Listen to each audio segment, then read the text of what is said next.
রাজধানী সহ সারা দেশে আবার নতুন আতঙ্ক হিসেবে জেঁকে বসেছে ডেঙ্গি। বর্তমান পরিস্থিতি নিয়ে রাজধানীর মহাখালী ডিএনসিসি হাসপাতালে রয়েছেন সহকর্মী সানজিদা প্রিয়। আমরা চলে যাচ্ছি সেখানে। সানজিদা, ডেঙ্গি আক্রান্ত হয়ে হাসপাতালগুলোতে রোগীর চাপ কেমন দেখছেন, আর সেখানে সর্বশেষ পরিস্থিতি জানাবেন।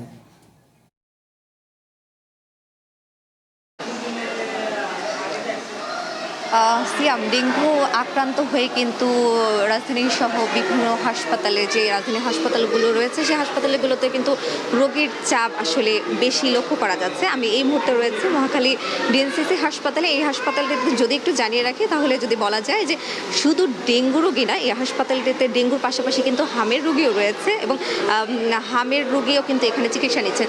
যদি আপনাকে বলি যে ডেঙ্গু তো এখন হচ্ছে ডেঙ্গুর মৌসুম এবং গত 3 মাস ধরেই কিন্তু ডেঙ্গুর প্রকোপ সারা দেশেই বাড়ছে। সেই হিসাবে কিন্তু হাসপাতালগুলোতে রোগীদের চাপ অনেকটা বেশি। সেক্ষেত্রে দেখা যায় যে প্রত্যেক হাসপাতালে কিন্তু দেখা যায়, আমরা প্রতি বছর দেখি যে রোগীর চাপ সামলাতে হিমশিম খায়। সেক্ষেত্রে এখন পর্যন্ত সরকার কেমন পদক্ষেপ নিয়েছে এবং সিটি কর্পোরেশনগুলো কী কী পদক্ষেপ নিয়েছে সেগুলো আমরা দেখেছি।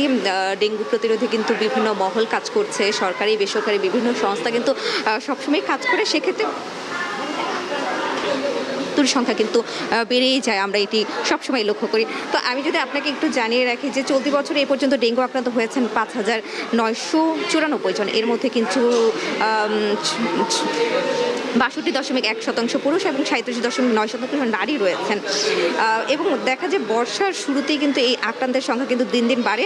তো এই হাসপাতালের, মহাখালী কোভিড হাসপাতালের যদি একটু সংখ্যা জানিয়ে রাখি, শুধু ডেঙ্গু রোগী না, এখানে কিন্তু হামের রোগীও ভর্তি রয়েছে এবং ভর্তি রোগীর সংখ্যা এখন পর্যন্ত কিন্তু 258 জন রয়েছেন এবং আইসিইউতে রয়েছেন 52 জন রোগী। সব মিলিয়ে বলা যায় যে 606 জন রোগী এই হাসপাতালটিতে রয়েছে। তবে শুধু তারা ডেঙ্গু আক্রান্ত নয় এবং হামের রয়েছেন। এবং আমরা যতটুকু দেখতে পেরেছি যে বড়দের পাশাপাশি কিন্তু ছোটরাও আক্রান্ত হচ্ছেন ডেঙ্গু প্লাস হচ্ছে হামে। তো সব কিছু মিলে বলা যায় যে ডেঙ্গুর সংখ্যা কিন্তু বাড়ছে, রোগীর চাপ বাড়ছে হাসপাতালগুলোতে। এবং এখন পর্যন্ত আমাদের কোনো চিকিৎসকদের সাথে কথা হয়নি এই হাসপাতালটিতে, যেহেতু এখানে দুটি সেবাই তারা দিচ্ছে। তো বলা যায় যে আসলে হাম এবং ডেঙ্গু সবসময় কিন্তু গত বছরও কিন্তু মহামারী আকার ধারণ করেছে, কিন্তু এটি বলতে চায় না।